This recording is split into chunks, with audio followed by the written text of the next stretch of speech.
The reason I'm doing this video is I think we've stayed silent long enough.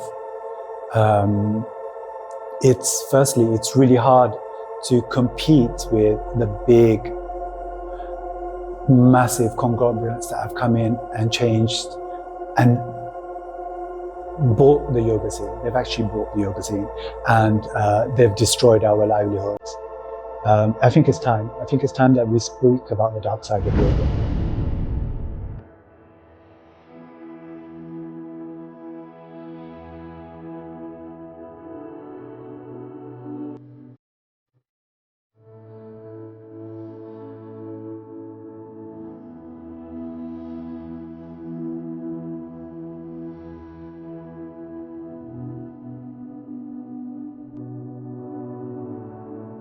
My name is Mohammed, and I've been practicing yoga for over 20 something years. I've been a teacher for 16 years.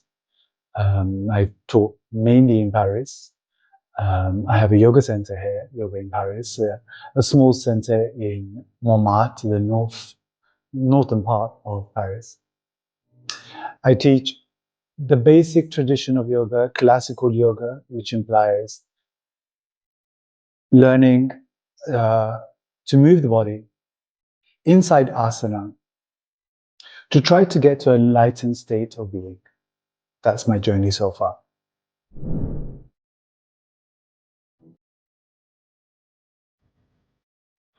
The commercialization of yoga began slowly. It began with big corporations disguised as small, independent organizations coming in to help you. So they helped us. They said, we have these booking systems that will help you. Some of those booking systems now take 50% of our income. We had giants that gave marketing and advertising strategies. They were helping us. And they came in and slowly and intently, they took over the scene. And that meant forcing yoga teachers to work with brands, paying them a very small amount of fee, sometimes not paying them at all, only so that they could have some clout on Instagram or Facebook. To be associated with a brand was supposedly enough. And that's how they basically just took over. They took over what we have been working so hard towards to create. For us, it was a way to show humanity that change is possible. Now it's reversed. So it's not about change. It's about I, as an individual, feeling good about myself and my body. And what happens to the yoga center, what happens to the planet, what happens to humanity, that's another problem. So when I started teaching yoga in Paris, there were not that many yoga centers around. I was one of the first in the north of Paris. And the scene started to gain momentum. And slowly it became saturated with teachers coming in that had done a very low level of teacher training, 50 hours, 100 hours. There were yoga centers everywhere. And people doing yoga, teaching yoga inside their homes and in groups where they weren't actually licensed to teach. And then slowly the scene became saturated. In came corporations. They saw what we had and they took it upon themselves to regroup and basically take over the yoga scene. So we had a moment where we had many students and we could feed our families and make a living and be comfortable. So we were working yogis, like in the city, figuring out how to live and survive. It got to a point where we were comfortable. Now, as the corporations have come in, they have slowly but surely destroyed all of the small yoga centers. There are a few left over, and now it's just impossible to make an income as a yoga teacher. The yoga industry has really gone to ruins, and the reason behind that is once as a yoga aspirant, as somebody looking for something, the search was via questions. It wasn't how do I feel better about myself? It was asking difficult questions. Now you see people coming in, you have yoga teachers that won't explore the, the basic human nature of pleasure, greed, sexuality, dominance, power. They won't explore those themes. So they will come in and they're probably a fitness teacher, which is fine. A fitness teacher is a fitness teacher, but they're calling themselves yogis and they're postulating themselves as yogis.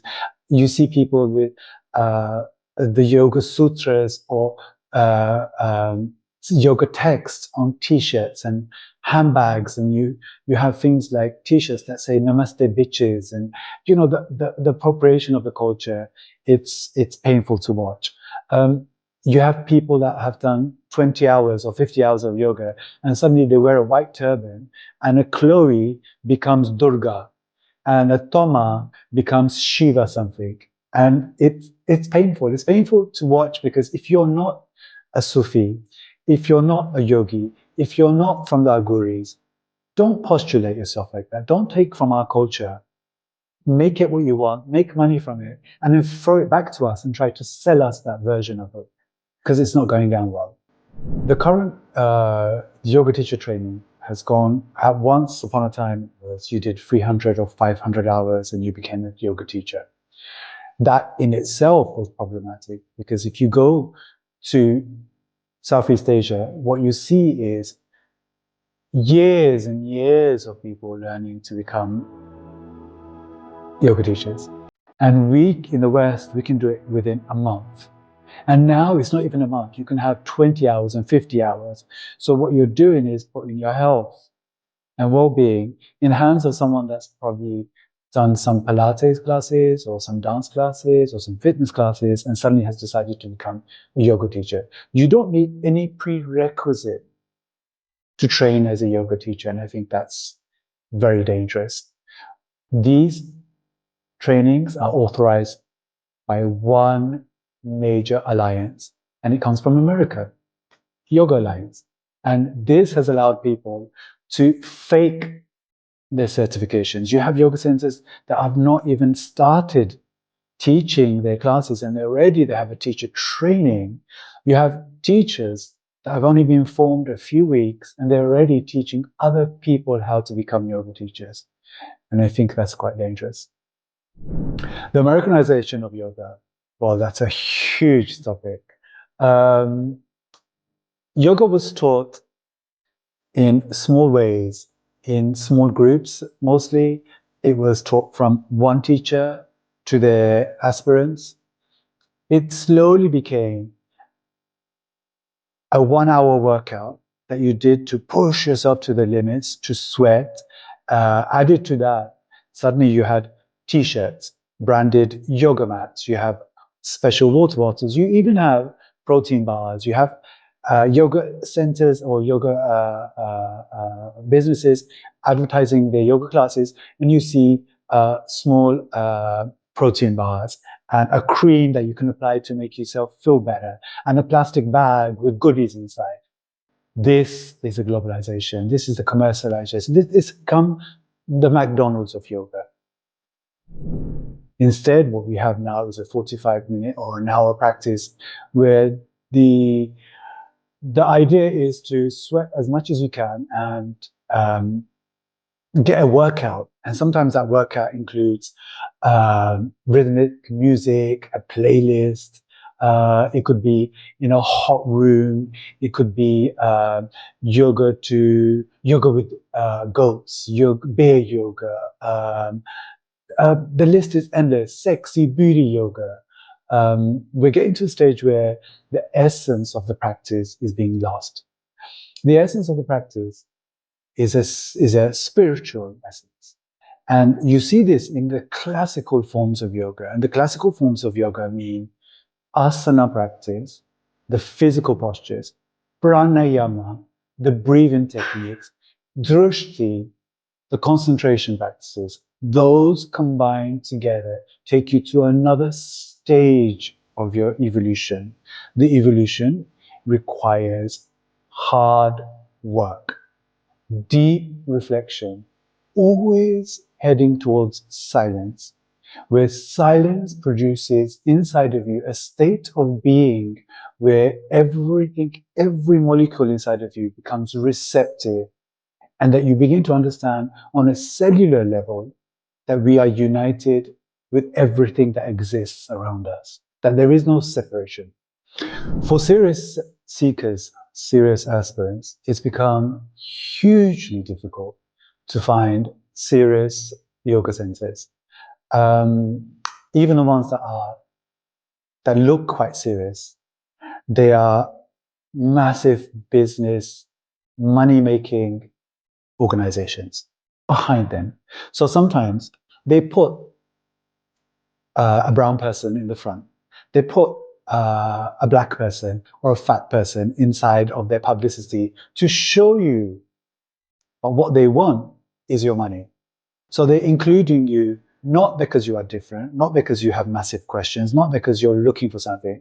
They include you because they're interested in your profits. They're interested in your pound, dollar, or euro. The untold truths of the yoga industry. We had this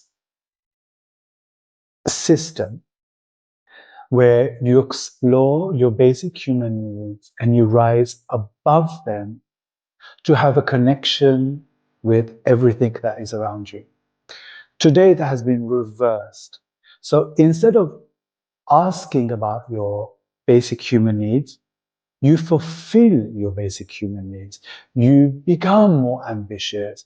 You buy more things. You identify with the brands that are selling you the yoga mats and the yoga clothes and the yoga classes. So the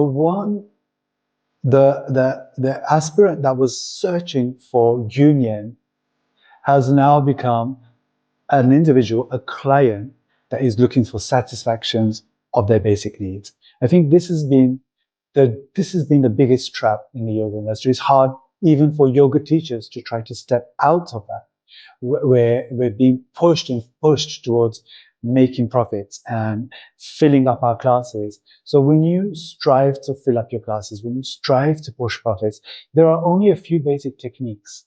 So either you start to sell you sell your sexuality or your likability. For many, they remove as much clothing and show as much skin as possible. That's just another technique. And for that, it's a bit sad to see a yoga teacher using those methods, again, basic methods, when you should rely on the technique of yoga, the spiritual technique that has been given to us. It's a classical tradition. It requires you to rise above your basic needs and go higher through your heart, via truth, into a space of emptiness to explore those parts of you that is hanging on to, that is accumulating, that is fearful of death. These are the bigger questions that even the yoga teachers are not asking. When someone enters the yoga studio and without knowing it, it's a teacher that hasn't been trained properly, that hasn't had, you should at least have 4 or 5 years experience of a daily practice before you even head off to try and become a yoga teacher.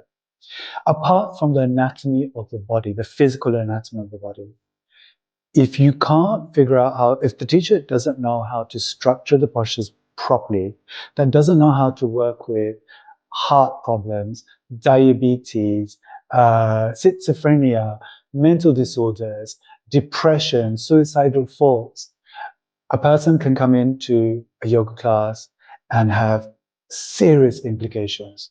Apart from the physical, there's a spiritual impact on the human being. And that's something that we have to be very careful of. The spiritual aspect can drown you in a sense of depression. You can feel completely lost. Energies can be woken up that should not be woken up in people.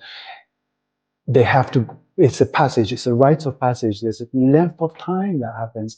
Like with any objective, if you want to become a doctor, there's a set standard that you have to meet. It requires studies of a duration. Same for yoga teachers. It should be the same. So if you have a doctor that's not really a doctor, that's prescribing medicine, you can imagine the dangers. Now put that same into a yoga teacher. If you have a yoga teacher that is giving you mantras that they don't even know the meaning of, they're giving you techniques that they don't fully understand how deep they are, and they're also providing you with a skill set that you think is benefiting you when in fact it could be damaging you, those are very serious problems.